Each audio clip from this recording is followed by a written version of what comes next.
Здравейте, в Бадахос сме. Имаме час за изкарване на бяло ние. Пожелайте ни успех. Идваме първо за бяло ние, защото много трудно е да се вземе част за зеленото ние.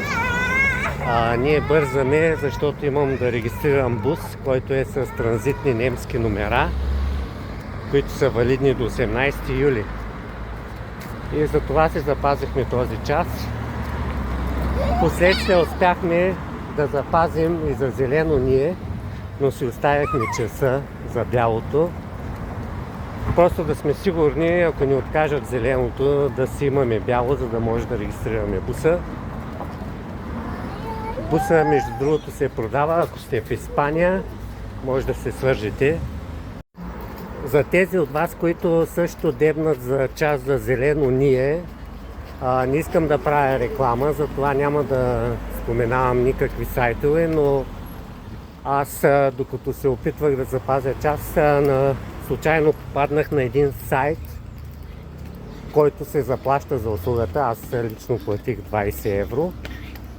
Там се вкарваш данните на паспорта, имената и този сайт ти търси вместо тебе, постоянно проверява сайта и в момента, в който излезе свободен час, ти пращат СМС на испански номер с линк. През този линк си заплащаш и запазваш часа.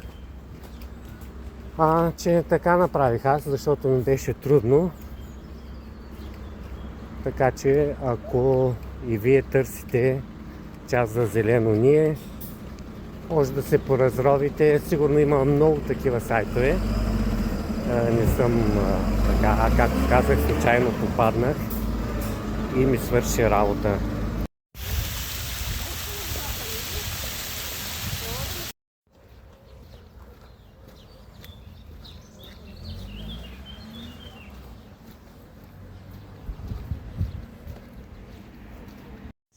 Сега излизаме след ситата.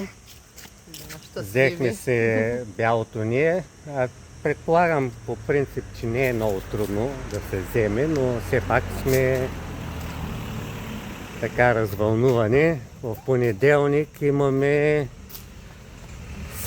среща за зеленото ние. И ще видим. Да, имат повече изисквания, повече документи. И ще видим дали ще успеем. Кандидатстваме по трудния начин.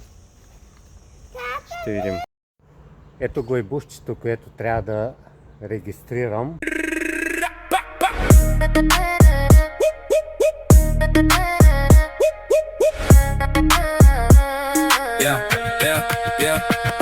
तिमी नजिक आउँदा बढ्छ मेरो धड्कन हावा पनि रोकिन्छ सुन्छ मेरो कदम जाउँ हिँड लन्डन घुम्नलाई पल्टन हामी जता पुग्छौँ त्यतै बनाउँछौँ किङडम मेरो पुगिसक्यो गर्न हाम्रो घर जम दर्शकलाई चाहियो रे कुल बयको मिनी भर्सन हाम्रो लभ स्टोरी लेखिन्छ सिधै एल्बममा बनाउँछु इतिहास छैन कुनै अप्सन बारा हल्का हाउडे